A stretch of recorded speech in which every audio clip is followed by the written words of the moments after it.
Hello everybody, it's Maggie from Personal Euphoria with today's plank story.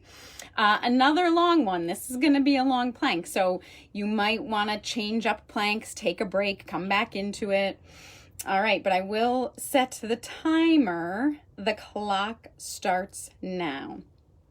So one of my goals is to hike all the 4,000 footers in the White Mountains in New Hampshire before I'm 40. And when my brother moved back to Connecticut, he agreed to join me on some of these hikes, particularly the ones that I would refer to as sucky. So to me, in my book, a sucky hike would be like 17 miles, not a ton of elevation, and potentially not even some great views. So basically just a really long walk in the woods. I much prefer like a pretty steep climb and then spectacular views above the tree line for a while. So years ago, one of the mountains that I need to get is Mount Adams. And I was hiking it and it was extremely windy to the point where a knit cap got blown off Matt's head. And I got so scared that I stopped 60 feet from the top and I didn't finish it. And so I wouldn't count it and check it off. So my brother agreed to do Mount Adams with me, and I said, well, let's at least do a different trail. So I picked this other trail that was supposed to be really challenging, but also really cool. It's actually on the top 25 most terrifying trails in New Hampshire. There's a park called the Subway where you get to like crawl through rocks and you have to toss your backpack up and over and then get yourself through and grab your pack, and it was a ton of fun.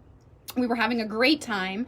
And shortly after that, the incline became a 51% grade. So you're basically standing and your hands can touch the mountain in front of you. And there was loose rock and slippery rock. And my poor brother, actually, kudos to him, he had forgotten his hiking boots. So he's doing this entire hike in sneakers, which is a challenge. But he's getting terrible grip. And we're having to take turns because as one person goes up, all this loose rock is falling. So like one of us is kind of hiding, one goes part way and then the other. And so we're sort of following each other up. And I say to my brother, you know, Will, this isn't even one of the sucky ones. And my brother, who is normally really like just super good natured, goes, you and I must have a very different definition of sucky. And we continue up and we're going and we're both nervous and a little uncomfortable. At which point I hear him say, because we have this tradition after we hike, we stop at a brewery for pizza and they have really good gluten-free pizza. And so I hear my brother say, 2 pizzas. I'm having 2 pizzas when this is over. And I say to him, hey, whatever motivates you, because we got to get to the top. There's no turning back now. It was a hard hike, but we did it. I am so excited we did it. That was your plank. That's 2.5 minutes. All right. But I have a little bit of a bonus story. And also, when I started doing these Facebook Live plank stories, since I tell these stories about my family in my classes all the time, I told them if they wanted to, they could make videos and I would post them, stories about me. So my brother picked this story. So you just heard my version of it. If you want to tune in tomorrow, we have his version of hiking Mount Adams with me. So I think it's kind of funny. But as a little added bonus plank, if you want to pick another plank or you can just sit and enjoy it, when we did get to the start of this trail, I had never seen this happen. There was like a park ranger in a uniform, and he told us that he was search and rescue and that we should be very aware of what we were doing. They would come get us. They would do their job. They'd put their life at risk for us. It would cost a lot of money, but they didn't want to have to.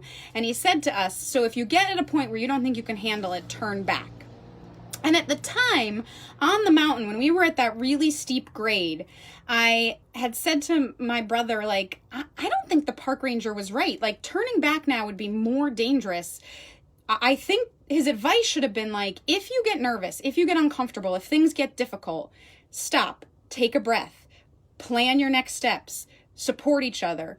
You will have to continue up at one point on this mountain. And as I planned this story for this week, I kept thinking of that because I was thinking that's kind of what's going on right now. So I know I'd been thinking in all this pandemic, I can't wait to get back to normal. I just can't wait till life is back to normal. And I've changed my perspective on that because I don't think we're going back to normal. I think we've got to charge ahead.